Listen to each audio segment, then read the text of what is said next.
Perkenalkan, nama aku Askia Mahfira Ramadanti dengan NIM 192251027 dan rekan saya Aku Amelia Farah Iswara dengan NIM 122510009 dan rekan saya Aku Nadifa Rita Putri Prasetyawan dengan NIM 192251028. Perkenalkan, nama saya Fabian Kanavaru dengan NIM 443251033. Nama saya Muhammad Mutaro, NIM saya 007251099. Halo semua, aku Nashwa Gista Aryandiva, NIM 1725101 dan rekan saya Fima Sari Saya Tamila dengan NIM 121251257. Halo, saya Jasmina Fisa Pranandra dengan NIM 431251037. Dan kami sedang berada di Museum Pendidikan Surabaya.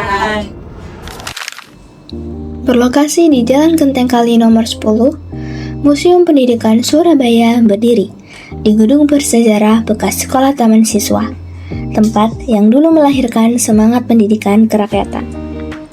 Kini, museum ini menjadi ruang untuk mengenal kembali sejarah pendidikan Indonesia, sekaligus mengingatkan kita bagaimana pendidikan selalu menjadi kekuatan utama bangsa ini. Diresmikan pada 25 November 2019, Museum Pendidikan Surabaya menyimpan lebih dari 860 koleksi, mulai dari masa praaksara, masa klasik, masa kolonial, hingga masa kemerdekaan. Tata letaknya mengikuti perjalanan panjang pendidikan di Indonesia, sehingga setiap langkah seperti membawa kita menelusuri perjuangan bangsa dalam mencerdaskan generasi dari masa ke masa. Di sini, kami melihat bagaimana alat tulis sederhana, ijazah dengan ejaan lama, hingga peralatan hitung tradisional pernah menjadi bagian penting dari proses belajar di berbagai zaman.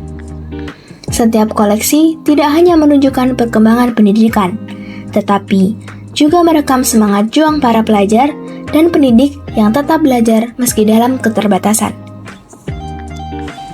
Ruang kelas yang direplikasi menyerupai suasana sekolah zaman dahulu menjadi salah satu bagian paling otentik pada museum ini.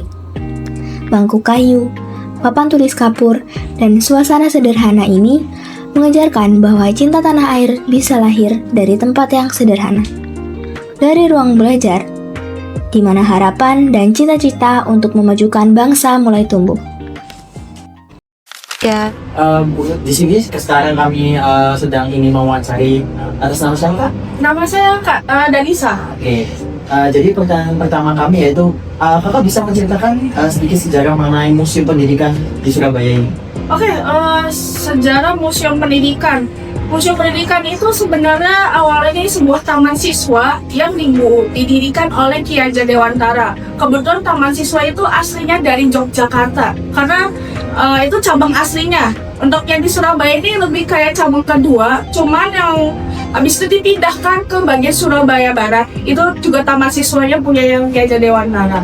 Lalu museum ini sebenarnya didirikan itu karena bertujuan biarin kayak gimana sih zaman dulu itu orang-orang bersekolah, terus bagaimana evolusi pendidikan dari masa praksara hingga kemerdekaan sampai yang sekarang ini.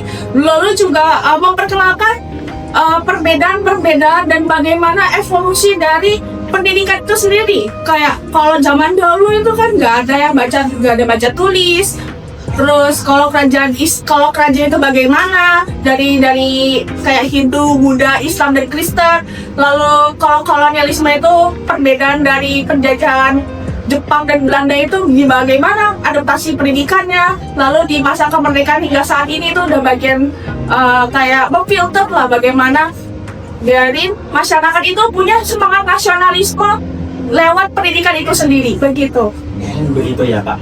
Nah, kalau di museum ini berapa banyak sih koleksi yang disimpan gitu? Mungkin kurang lebih itu ada 1000, soalnya ada banyak yang koleksi-koleksinya itu juga harus diteliti kembali sebelum bisa dimasukin ke dalam museum pendidikan itu. Dan mayoritas pengunjung itu dari kalangan mana ya, Kak? Apakah orang dewasa, apakah pelajar, ataukah mahasiswa gitu, dari mana? beragam sih Kak kebetulan. Jadi bisa yang dari Mancanegara juga pernah kesini juga. Kalau mahasiswa itu mungkin tugas-tugas kayak kakak saat ini juga ada yang bebas, ada yang mau berkunjung atau yang yang ada tugasnya juga. Terus kalau anak-anak sampai hingga dewasa itu ya ngambil hari liburan begitu sih Kak, mau lihat museum. Beberapa pengunjung, terutama anak-anak sekolah dasar, mengaku senang karena bisa belajar sejarah dengan cara yang menyenangkan dan interaktif. Dari mereka, kami melihat bahwa semangat belajar adalah nilai yang harus terus dijaga. Kunjungan ini memberi banyak pelajaran untuk kami. Melihat perjalanan pendidikan dan tokoh-tokoh seperti Ki Hajar Dewantara, kami tersadar bahwa cinta tanah air bisa tumbuh dari hal-hal sederhana. Dari ruang kelas, dari semangat guru dalam mengajar, dan dari keinginan untuk terus belajar. Museum ini juga mengingatkan bahwa sejak masa praaksara sampai kemerdekaan, pendidikan selalu menjadi dasar penting dalam pembangunan bangsa. Dari sini, kami menyadari bahwa museum bukan sekedar tempat menyimpan benda-benda lama, tetapi ruang belajar yang menanamkan semangat nasionalisme, rasa hormat kepada pendidik, dan kebanggaan terhadap sejarah bangsa. Kunjungan ini mengajarkan kami untuk terus menjaga semangat belajar, menumbuhkan rasa cinta tanah air, dan memahami bahwa kemajuan masa depan Indonesia ada di tangan generasi yang mau terus belajar dan berjuang. Terima kasih telah mengikuti perjalanan kami di Museum Pendidikan Surabaya. Semoga pengalaman ini menjadi pengingat bagi kita semua bahwa pendidikan adalah kekuatan yang membangun bangsa. Dari dulu, sekarang, dan seterusnya.